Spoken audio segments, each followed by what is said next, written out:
Sure, developing over the course of the book this insane project.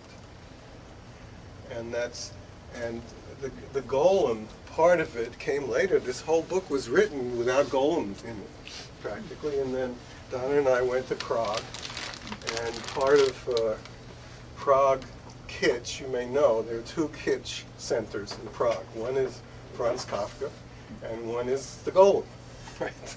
And I thought, golem, my God, that's it. That's what this book is about. It's about a guy who wants to be a golem. So I wrote the big penultimate chapter where Alan Krieger, which by the way means warrior in German, Krieger, turns himself into a golem in a huge golem ritual. It's a fairly deep treatment of the idea of golem. Some of you may know golem from Cavalier and Clay. Chabon wrote about it a little bit in that one wonderful book, I think. So anyway, where does Martha come into this? This guy has big problems about Jewish. He's Jewish. And at the same time, he's very critical of, for instance, the story of Passover. He goes to a Seder early on, and he asserts, which is in fact the case, that there is no historical evidence in the vast writings of the Egyptians at the time that the Jews were ever in Egypt, that any of the plagues happened, or that the Jews, in fact, no archaeological evidence that the Jews could have escaped, through the Sinai into Canaan. This is a very interesting book about the latest archaeology. He loves to get on people's nerves, and so he gets on the nerves of the people that are running the Seder. He has two girlfriends. I'm getting to the story. One is his Jewish girlfriend who lives in the Bronx, uptown. He's an ER nurse at St. Vincent's Hospital. He has to decide which girlfriend to visit, right, at any given moment. So he goes to the 149th Street station, and he stands on the bridge in the middle of the station. And if the downtown train comes first, then he goes to visit his German psychiatrist girlfriend who lives in the Village. But if the uptown train comes first, then he goes to visit his Jewish girlfriend who lives in the Bronx. There's a certain mathematical problem involved in it. However, he has to lie to each of them because, he can't tell the Jewish girlfriend about his German psychiatrist girlfriend, and vice versa. And then after this Seder, they go out to eat White Castle hamburgers. And he goes off to order a whole stack full of White Castle hamburgers. And his Jewish girlfriend, Debbie, is reading this book. Okay. And that's because she's a therapist, she's a psychotherapist. And she's also very, very interested in the notion, in Alan's anger. Alan is very angry, and in this book, Martha has this great treatment of anger in Seneca, and in general, emotion in Hellenistic thought. So Debbie recommends that Alan read the chapter in this book about anger. I made it up, forgive me, but the fact is that there's no author photo in the back, on the back of this. But I had Debbie sitting there reading, But in the hardback there was, on the okay. inside flap. There we go, inside flap. But see, she's reading the book, and he comes with the White Castle hamburgers, and he takes a look at the book, and all he can say is, "Who is that? Who is that? This person?" And that chapter is called, "How Can Anybody Named Martha Nussbaum Look Like That?" And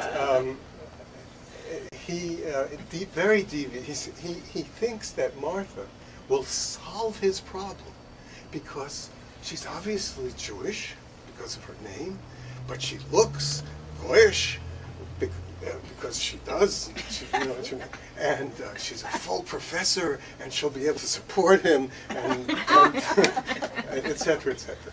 And so he makes a very devious plan to get to meet Martha by writing her letter. She's going to give a lecture at the New School in New York. So he writes her a letter posing a certain philosophical problem concerning anger that he thinks that she will be interested in. And of course the sucker bites on it. Says she will go to, in fact, have lunch with him after the thing. And so they go up to Union Square. And in a fairly significant chapter, actually, Martha nicely puts him down.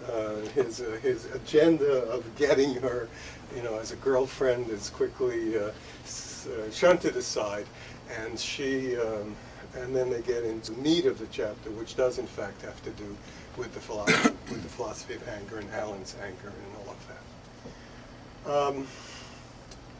So I wrote this chapter, and it was, I used quotes from Martha's books, and I looked up her biography on the web, and I wrote about it, and my editor says to me, Mark, this is wonderful, but you absolutely cannot do this without permission, written permission from Martha Nussbaum.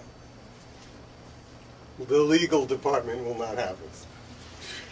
So I was really frightened because, if you have this character who has this really illicit desires toward a major philosopher, how do you write the major philosopher about this?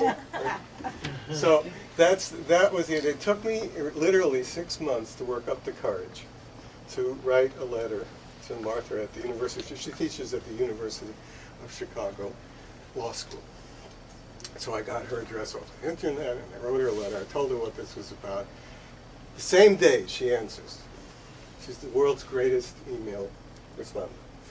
The same day she answers, she says, "It sounds like fun. Send me what you wrote about me." Same day, I answer. I'm good at email. So I send her the same day. Same day she comes back to me and she says, "This is very, very funny. My boyfriend loves it. He doesn't think I would have dealt with Alan as well. Sure, let's go ahead and do it. And by the way, I can't go to Union Square to eat hot dogs because I'm a vegetarian, and I don't eat meat, and I run 40 miles a week, and all I eat for lunch usually is a power bar," and she gives me all these details. So the book stood corrected. Now, why couldn't I have just used somebody who, looks like what she needed to look like and wrote about what she needed to? And the answer is, I don't know what. I mean, I think there's a certain naivete on my part that just says, if we're talking about Martha Nussbaum, we should talk about Martha Nussbaum. Why talk about Martha Nussbaum and call her Evelyn Goldberg? So, anyway, that's how we got here, and we're going to read you the chapter, or at least selections from the chapter. And then I hope we can have an interesting talk about a still, for me, unresolved moral, ethical issue that we actually differ on.